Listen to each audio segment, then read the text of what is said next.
नाज़रीन Sindh TV news जी ख़ुसूसी नशरियात में एक भेरो ॿीहर भली का ताज़ा अपडेट्स ये आहिनि त इनक़लाब ऐं आज़ादी मार्च जा कारकुन रेड ज़ोन में दाख़िल थी चुका आहिनि। सभु रुकावटूं ख़त्म करे काफ़िले जो अॻियों हिसो सरीना चौक ते पहुतो आहे ऐं पुलिस जी शैलिंग ऐं लठबाज़ी में हिकु कारकुन ज़ख़्मी बि थियो आहे। हिकु वॾो क्राउड आहे, लखनि जी तादाद में माण्हू आहिनि। पुलिस, FCA एहलकार, रेंजर्स ऐं उनखां पोइ फ़ौज जा 700 जवान पिणु मुक़ररु थियल आहिनि ऐं इंतिहाई पुरजोश आहिनि। कारकुन कीअं कंट्रोल कयो वेंदो, कहिड़ो रद्द अमल साम्हूं अची सघे थो, असां हिन ते मुख़्तसिर तर्जुमो कंदासीं। शाह साहब, तव्हां ॾिसो था हिन वक़्तु सूरत हाल जेका आहे लॻे ईअं थो त छिकताण वधंदे नज़र अची सघे थी, असांखे अञा हालात जेके आहिनि ख़राब थी सघनि था। कारकुन इंतिहाई पुरजोश आहिनि ऐं कीअं उन्हनि खे अॻियां वधण खां रोकियो वेंदो जॾहिं त कारकुन सभु रुकावटूं तोड़े उन्हनि हिकिड़ो कंटेनर हटाए पंहिंजो हिकिड़ो रस्तो ठाहे वरितो आहे अॻियां वधण जो। ॾिसो, सूरत हाल जेका असां सवेरे पंहिंजी स्पेशल ट्रांसमिशन में ॻाल्हियूं कयूं, कुझु तज़िया ॾिना, कुझु उहे ब्रेक में असां हिकिड़ो डिघे ब्रेक खां पोइ वापसि आयूं। उन में कुझु शयूं त ॾिसो तव्हां उहे डेवलपमेंट्स उहे ई थी रहियूं आहिनि। जीअं असां सवेरे ॻाल्हि ॿोल कई या असां जूं ॻाल्हियूं कुझु ॿियनि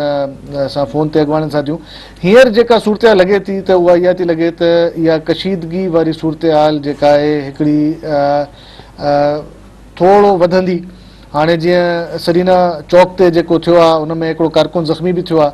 त इहा सूरत हाल पुलिस जी हद ताईं त रहंदी, पर जेका सेकेंड ऐं थर्ड लेयर आहे उन ते इहा न वेंदी। इहा मुंहिंजो पंहिंजो हिकिड़ो ज़ाती ख़्यालु आहे। उस ताईं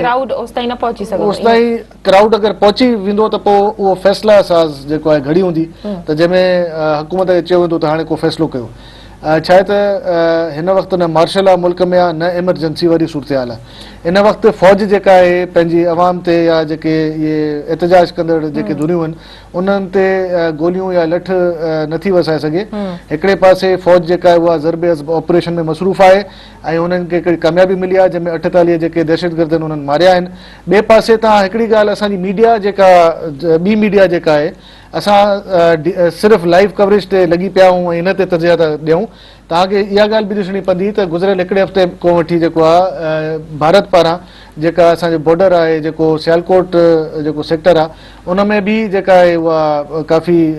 फायरिंग ऐं शेलिंग जो अमल जारी आहे। उनमें काफ़ी उते ॻोठाणा जेके आहिनि मुतासिर बि थिया आहिनि, कुझु शहीद बि थिया आहिनि ऐं कलोके ॾींहं में बि जेको आहे कुझु असांजा फ़ौजी जेके आहिनि उते। त फ़ौज लाइ हिन महिल हिकिड़ो ॾुखियो फ़ैसिलो थींदो त हू पाण खे इन्वॉल्व करे इन्हनि मसइलनि में। सिविल एडमिनिस्ट्रेशन जो इहो कमु आहे सॼो, ऐं फ़ौज इहो ई चयो हूंदो त तव्हां अगरि कंट्रोल करे सघो था। जीअं कल्ह हिकिड़ो सुप्रीम कोर्ट जो हिकिड़ो हुकुमनामो आयो हो त जॾहिं हुकूमत रुजू कयो सुप्रीम कोर्ट खे त हिननि खे रोकियो वञे या को ऑर्डर पास कयो वञे, त सुप्रीम कोर्ट बि जेको आहे उन्हनि इहो नासिर मुल्क साहिब जेके आहिनि उन्हनि जी सरबराही में जेको बेंच हुयो, उन इहो हिकिड़ो लार्जर बेंच हिकिड़ो तश्कील ॾिनो हुयो। उन्हनि इहो फ़ैसिलो ॾिनो त इहो हुकूमत जो कमु आहे उन्हनि खे रोकणु, रेड ज़ोन में रोकण को सुप्रीम कोर्ट नथी रोके सघे, पर एडमिनिस्ट्रेटिव इहो डिसीजन आहे। हाणे असां इहो था ॾिसूं त आहिस्ता आहिस्ता हुकूमत बि जेका आहे बैकफुट ते वेंदी पई वञे। पर मां हिन सॼी मजमूई जेका सूरत हाल आहे इन में मां सम्झां थो त जेका अहम ॻाल्हि आहे उहा इहा आहे त असां वटि जेका हिन वक़्त ताईं अॼु ताईं जा जेका सूरत हाल लेटेस्ट जेका हले पई, त वज़ीर आज़म बि जेको आहे उहो पाण मौजूदु आहे ऐं उन बि जेको आहे जेको दाख़िला जो जेको सेक्रेटरी आहे ऐं जेके कानूनदान आहिनि उन्हनि खे घुरायो आहे। हिन वक़्तु मीटिंग हली रही आहे असांजे इतलात मुताबिक़। थी सघे थो त इतलात इहे बि आहिनि त थोरी देरि खां पोइ अॼु राति जो 12-1 लॻे वज़ीर आज़म साहिबु क़ौम खे ख़िताब बि करे। इहे इतलात इन जा बि चोबोल असांखे जेको आहे इहे ॻाल्हियूं ॿुधण में आहिनि। हाणे ॾिसणो पवंदो त छा थो थिए। बाबर अयाज़ साहब इन वक्त असां सां लाइन ते आहिनि। बाबर साहब, कैसे देखते हैं, क्या सूरत हाल आपको समझ में आती है? इस वक्त कारकुनान आगे बढ़ रहे हैं, रेड जोन की सारी रुकावटें वो पार करने की कोशिशें कर रहे हैं। जी देखिए, वो मेरे ख्याल में कोई एग्रीमेंट इनका हुआ है, क्योंकि जो रूट इन्होंने ली वहां तक पहुंचने के लिए पार्लियामेंट के सामने, वो रूट जो है ना वो डिप्लोमेटिक एनक्लेव को अवॉइड करते हुए पहुंचती है, मतलब उससे दूर है। तो इसलिए ये कि ये सीधा जाकर असेंबली के सामने निकलेंगे, जब ये निकलेंगे या जो एक जा रहे हैं रेडियो पाकिस्तान और स्टेट बैंक के सामने से, वो भी जाकर जो है उधर जाके निकलेंगे ये आपके सुप्रीम कोर्ट के पास। तो इसलिए वो जो जिस एरिया को ज्यादा सेंसिटिव समझा जा रहा था और हुकूमत बार बार कह रही थी कि हमें ये डर है कि किसी एम्बेसी पे हमला ना हो जाए, और हो भी सकता है क्योंकि इसमें सिर्फ इमरान खान के कारकुन तो नहीं ना, ये भी पॉसिबल है कि इसमें कोई और लोग भी हों शामिल जो इमरान खान एक आदमी को शक्ल से तो नहीं पहचानते। तो इसलिए ये खतरात थमून रहते हैं जब इतना बड़ा जुलूस हो। तो इस اس لیے اب یہ جس طرف سے جا رہے ہیں میرے خیال میں اب طے یہی ہو گیا ہے حکومت کی طرف سے کہ ان کو پارلیمنٹ کے سامنے جا کر بیٹھنے دو. پارلیمنٹ پہ تو انہوں نے فوج لگا دی ہے تو اس کے اندر تو جائیں گے نہیں یہ. دوسرا میں یہ بھی دیکھ رہا ہوں کہ پولیس جو ہے ان کے ساتھ آرام سے چل رہی ہے تو پولیس کوئی تصادم نہیں کر رہی, جس کی وجہ سے یہ لگتا مجھے یوں ہے کہ انہوں نے یہ روٹ طے کی ہے اور فائنلی حکومت نے ان کو کہا ہے کہ ٹھیک ہے آپ اس روٹ سے جائیں اور یہاں پہ ٹھہریں. اسی لیے عمران خان نے منع کیا تھا کہ آپ وہ پیچھے کی طرف سے لوگ نہ جائیں جو کہ سرینا کے سامنے سے ہوتی ہوئی ڈپلومیٹک کانکلیو میں نکلتی. جی بابر ریاض صاحب, کیا آپ سمجھتے ہیں کہ پولیس کا جو رول ہے اس وقت تک وہ کافی ایک اپنے کوئی ان کو آرڈرز نہیں ہے اسٹرکٹ, لیکن ابھی سرینا چوک میں جو ابھی کشیدگی والی صورتحال ہم نے دیکھی ہے یا ابھی ہمیں اطلاعات آئی ہیں وہاں پہ کارکنان کچھ زخمی بھی ہوئے ہیں لاٹھی چارج سے, تو آپ یہ مجھے پتا نہیں کہ وہاں سے کوئی لوگ گھسے کیونکہ وہ میں نے نہیں دیکھا ابھی وہ ایسا. اچھا اچھا, سرینا چوک سے تو گھسنے کا منع ہی کر دیا تھا عمران خان نے. اس نے کہا تھا ادھر سے مت جانا, ہم لوگ جو ہے آپ پارا کی طرف سے جائیں گے. جی اچھا بابر ریاض صاحب, آپ کچھ امکان کہیں پہ آپ کو نظر آ رہا ہے کہ آج رات کو کوئی ابھی 12 بجے 1 بجے, دیکھیں یہ تو داخل یہ تو کچھ کہہ نہیں سکتے کیونکہ ابھی تک جو میں ٹی وی دیکھ رہا ہوں اس میں کہیں یہ خبر نہیں ہے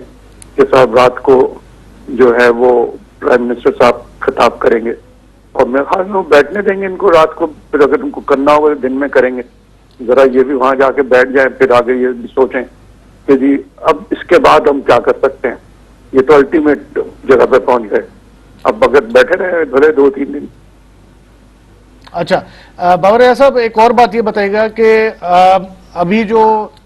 انقلاب مارچ اور آزادی جو ہے وہ دونوں مکس ہو گئے ہیں, تو آپ کیا سمجھتے ہیں کہ اس وقت جو تعداد انہوں نے بتائی تھی جتنے لوگوں کو جمع کرنے کی, وہ اس میں ان کا جو ہدف ہے وہ انہوں نے حاصل کر لیا ہے؟ مشکل لگتا ہے, ٹی وی پہ دیکھ کے تو نہیں لگتا کیونکہ میں وہاں نہیں, میں یہ تو نہیں کہہ سکتا کہ وہ لاکھوں لوگ ہیں, مگر ضرور جو ہے یہ خاصے لوگ ہیں. جی مگر جو کیمرہ کی آنکھ میں دکھا رہی ہے ویژولز تو بہت لوگ ہوتے ہیں. اچھا ٹھیک, جی بہت شکریہ بابر صاحب آپ کا. شکریہ. صاحب کیے تھا ॾिसो हिन सूरतहाल खे इत्तलात इहे बि आहिनि त रेड ज़ोन में जेके कारकुन दाख़िल थिया आहिनि उन्हनि पुलिस एहलकारनि खां बंदूकूं वठी वरितियूं आहिनि. इलाही सारो क्राउड आहे, मजमू आहे. इनकलाब जा कादरी साहब जा जेके कारकुन आहिनि उहे बि, आज़ादी मार्च जा जेके कारकुन आहिनि उहे बि मिक्सअप थी विया आहिनि. थी सघे थो हिन विच में को अहिड़ा शरंगेज़ माण्हू बि हुजनि जेके को इश्तियाल ॾींदड़ का अहिड़ी हरकत कनि, त तव्हां सम्झो था त कुझु थी सघे थो? ॾिसो जॾहिं बि का अहिड़ी सूरतहाल अगरि असां ॾिसूं था, का इम्कानी अगरि का पेशरफ़्त अहिड़ी का थिए थी, उन में ही जेके अॻवान आहिनि इहे त उनखे डिसोन कंदा, क्लियरली चवंदा त साईं असांजो तालुक न आहे. असां त ख़बर पए थी हिन वक़्तु ही जेको आहे सो तमामु ॾुखियो कमु आहे इहो, तमामु आइडेंटिफाई करणु, डिस्टिंग्विश करणु, इन में या तफ़रीक़ करणु त हू जेको आहे हिननि जा कारकुन आहिनि या इहे का शरारती अहिड़ा अंसर हिन में शामिल थी विया आहिनि, उहो तमामु डिफिकल्ट आहे. छा त हिन वक़्तु तव्हां ॾिसो जॾहिं क्राउड सेटल्ड आहे हिकिड़ी जॻह ते, जीअं असां ॾिठो त कलाक ॾेढ 2 कलाक अॻु में ताईं ॿई पंहिंजे पंहिंजे हंधनि ते मौजूदु आहे, उन में त तव्हां डिफरेंशिएट करे था सघो, उते तव्हांजी इंतिज़ामिया आहे. हाणे हुननि जा हिननि जा जेके कारकुन आहिनि उहे मर्ज थी विया आहिनि पाण में. इन मर्जर जे अंदरि जेको आहे ॿाहिरों को नओं माण्हू घिरी थो अचे या का शरारत करे थो अचे, उहो हिननि जे इख़्तियार में बि न आहे त हुनखे आइडेंटिफाई कनि या ॿुधाए सघनि त हीउ पंहिंजो आहे या पराओ आहे. उहो मां सम्झां थो त हिकिड़ो अञा बि तव्हां अञा टाइम पियो आहे, अलाह न करे का अहिड़ी सूरतहाल, असां त दुआ ई था करे सघूं त न थिए, पर इम्कान आहे त थी सघे बि अथो ईअं. अच्छा, इन तरह जो कुछ जेके आहिनि से हरकतूं बि असांखे नज़र आयूं कारकुननि पारां, त पुलिस वारा जेके हाई अलर्ट बीठल हुआ उन्हनि खे इश्तियाल ॾियण जी कोशिश कई वई आहे, इन तरह जो अमल कया विया त जीअं उन्हनि पारां को रद्द अमल ज़ाहिर कयो वञे. तव्हां सम्झो था त हिकिड़ो ॿिन्ही सरबराहनि पारां इन तरह जो बयान ॾिना विया त उन्हनि जा कारकुन पुरअमन रहंदा ऐं तशदुद खां बिल्कुलु पासीरो थी रहंदा, पर तव्हां सम्झो पिया त इहे अमल उकसाइनि पिया ॼण. इन में मां सम्झां थो त जेके पुलिस वारा वीचारा हिन वक़्तु बेज़बान आहिनि, हिन वक़्तु बेज़बान आहिनि, पर अगरि पुलिस वारनि जी अगरि तव्हां दिलि जी अगरि ॻाल्हि मूं पुछंदव त दिलि मां हिन वक़्तु उन्हनि जी इहा ई निकिरंदी हूंदी, ना छेड़ मलंगानू. उहो माना हूंदो आहे त असांखे हिन महिल ऑर्डर त न आहे, तव्हां असांजे मथां इहे टीज़ बि कयो था, इहे पतियूं जेके निछावर बि कयो था गुलाब जूं, या असांखे अॻियों अची असां तव्हां घटि वधि बि ॻाल्हाए था वञो, त उहो कैफ़ियत जेका आहे बिल्कुलु फ्रस्ट्रेशन त ॿिन्हिनि पासनि ते आहे. पर जेको पुलिस आहे, पुलिस जो मां सम्झां थो त हिन वक़्त ताईं जेको रोल रहियो आहे, मां इहो क्रेडिट बि ॾींदुसि, पर उन सां गॾु गॾु हिकिड़ी ॿी इहा ॻाल्हि बि कंदुसि त एडमिनिस्ट्रेटिवली उन्हनि खे कहिड़ा ऑर्डर्स हुया ई कोन, त तव्हां को हिननि खे जेको आहे थोरो चिड़ ॾियारियो, जीअं असां लाहौर में ॾिठो, या जीअं असां जेको आहे मॉडल टाउन जो जेको वाक़ियो थियो, उहो त क्लियर कट हिकिड़ो माना हिकिड़ो डिसाइडेड फैक्टर हो हिकिड़ो, त जंहिंजे नतीजे में उहो जेको आहे वाक़ियो पेश आयो। पर अॼोके हिन महिल ताईं जेके असां सूरत जेका ॾिठी आहे, उन में इहो ई आहे त अगरि हिन तरफ़ ॾांहुं अगरि ॻाल्हि थींदी त ज़रूरु पुलिस वारा जेके आहिनि हिकिड़ो त ऑर्डर्स खे फॉलो कंदा, पर कुझु हूंदा आहिनि जेके एतिरे ॾींहंनि खां ड्यूटियुनि ते स्टैंड बाय आहिनि, इलाहिनि जे ॾिसो तव्हां ड्यूटी कंदड़ जेके आहिनि उन्हनि खे बि छुटियूं उन्हनि जूं मनसूख़ थी हूंदियूं, ऐं उन्हनि खे जेको आहे उन्हनि पंहिंजा कमकार छॾिया हूंदा, कंहिंजे घर में शादी हूंदी न वञी सघियो हूंदो, कंहिंजो ॿारु बीमार हूंदो, कंहिंजे ज़ाल बीमार हूंदी, उहा फ्रस्ट्रेशन बि त पुलिस में त हूंदी न, किथे न किथे थी सघे थो कि पुलिस वारो बि तकड़ करे विझे, पर उहो ज़रूरी न आहे त उनखे हुकूमत चयो हुजे त वञी अहिड़े तरीक़े सां उहो पंहिंजी फ्रस्ट्रेशन बि कढी सघनि था, ऐं जेके नवाज़ लीग जा हिमायती बि हुजनि पुलिस वारा उहे बि करे सघनि था। हिन वक़्तु अगरि ॾिठो वञे थोरो अगरि असां तर्जुमो कयूं, जॾहिं मॉडल टाउन वारो वाक़ियो थियो त पुलिस ते सख़्तु तनक़ीद कई वई, जॾहिं त पुलिस जेको आहे सो इंतिज़ामिया तरफ़ां मिलंदड़ हुकुमनि ते जेको आहे सो अमल कंदी आहे। हिन वक़्तु बि पुलिस ते जेको आहे सो असां ख़ान साहब जी तक़रीर में ॿुधो, सभिनीनि ॾिठो त पुलिस वारनि खे बि उन्हनि मुखातिब थींदे चयो त पुलिस वालो हम आ रहे हैं, ईअं क़ादरी साहब बि चयो त पुलिस वारनि खे त तव्हां जेको आहे सो इहा वंगार न वहो मुस्लिम लीग नून जी या पंजाब हुकूमत जी, जॾहिं असां ईंदासीं तव्हां माना हक़ ऐं सच जो साथ ॾियो त असां तव्हांखे उहे माण्हू पुलिस वारा तरक़ी माणींदा जेके हक़ ऐं सच जो साथ ॾींदा। तव्हां सम्झो था त इहो घणो फोकस रहियो आहे? मुंहिंजो ख़्याल आहे त ही हिकिड़ा हरबा हूंदा आहिनि त अॻिते जी सूरत सब्ज़ बाग ॾेखारण, त हिन वक़्तु तव्हांजो ही सिस्टम हिननि जी चए में न अचो, सुभाणे को कोर्ट वोर्ट जो को केस थी पियो त तव्हां सभु तव्हांजो हेड जेको तव्हांखे ऑर्डर थो ॾिए उहो बि हुन में फसिजंदो, चाहे उहो SHO आहे, DSP आहे, SP आहे, DIG आहे, इन लेवल ताईं, त हू हिकिड़ो मैसेज था ॾियनि त हाणे त निज़ाम असांजे हथ में अचण वारो आहे, त तव्हां बहितर आहे त सॉफ्ट थियो या उन्हनि जो हुकुम न मञो। इहो हिकिड़ो इनडायरेक्ट इशारो आहे त हुननि जो हुकुम, जीअं हिननि चयो न त सिविल नाफ़रमानी, उन में तव्हां टैक्स न ॾियो, बिजली जा बिल न भरियो, ईअं ई इहो हिकिड़ो पुलिस वारनि ॾे इशारो आहे त तव्हां नाफ़रमानी कयो हुननि जी, तव्हां हुननि जी ॻाल्हि न मञो, ऐं असां सुभाणे ईंदासीं त तव्हांखे असां इहो प्रोमोट ऐं अकोमोडेट करे अवैस तौहीद जी हिन ॻाल्हि सां असां लाइन ते तव्हां कुझु सवाल करणु चाहींदो उन्हनि खां? जी, अस्सलाम वालेकुम अवैस तौहीद साहब। जी भाई साहब, जी शहजाद। वैसे आप सारी सूरत हाल अभी देखें जो डेवलपमेंट हुई है, ये रेड जोन की तरफ जो है बढ़ पड़े हैं, कहीं कुछ हदूद में दाखिल भी हो चुके हैं, सारी सूरत हाल को आप कैसे देख रहे हैं, किस तरफ जा रही है? देखिए शहजाद, जो रेड जोन में दाखिल होना था ये भी एक अंडरस्टैंडिंग के तहत है, और क्योंकि वरना PMLN के रवैये हमें माजी में पता है, लेकिन इस दफा उन्होंने बहुत तहमुल से काम लिया है। तो आज जो दोपहर को ये फर्स्ट हाफ में जो मीटिंग हुई थी 3 घंटे लंबी मिलिट्री लीडरशिप के साथ,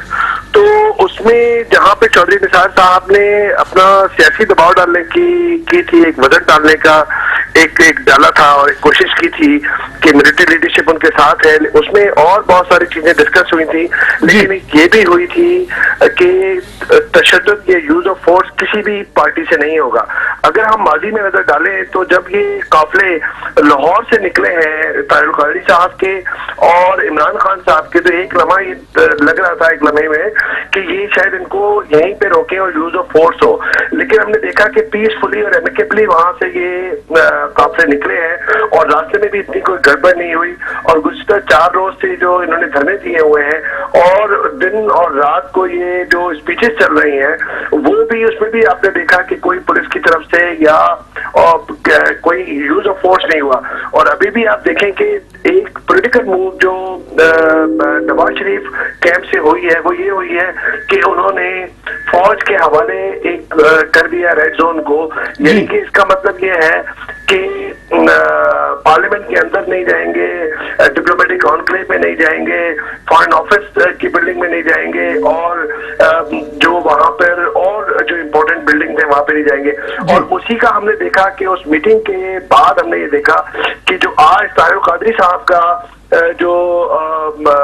धरना था और जो उनकी तकरीर थी और खुद इमरान खान साहब की, तो वो अमन की तलकीन करते रहे और उन्होंने बारहा ये कहा कि हम उस तरफ देखेंगे भी नहीं डिप्लोमेटिक कॉन्क्लेव की तरह। तो मुझे ये लगता है कि ये स्क्रिप्टेड है और अंडरस्टैंडिंग के तहत है कि इनको पीसफुली अगर ये आते हैं तो इनको रेड जोन में आने दिया जाए। तो लेकिन जब ये इतना बड़ा एक साइजेबल क्राउड नजर आ रहा है इस वक्त पहली दफा जो टीवी इमेजेस के अंदर, तो उससे जाहिर ही होता है कि इस वक्त तो पीसफुल है और उनके लीडरान ने भी पीस की तलकीन की है और साथ में जो हमें हुकूमत की जो पॉलिसी लग रही है वो भी यही लग रही है कि यूज ऑफ फोर्स नहीं होना, कि लाइव बुलेट्स न चले, कोई तसादुम ना हो। लेकिन जहाँ पे क्राउड होता है तो शहजाद वहां पर इस तरह के खदशात जन्म लेते हैं। तो मेरे ख्याल में सेंसिटिव सिचुएशन रहेगी, लेकिन इतनी एक्सट्रीम पोजीशन के साथ जो दोनों पार्टीज बैठी हैं, ताहिरुल कादरी साहब की मजहबी या नीम सियासी जमात जो वहां पे बैठी है अपने उनके साथ, और खुद इमरान खान साहब एक एक्सट्रीम पोजीशन लेके बैठे हुए हैं, तो उनको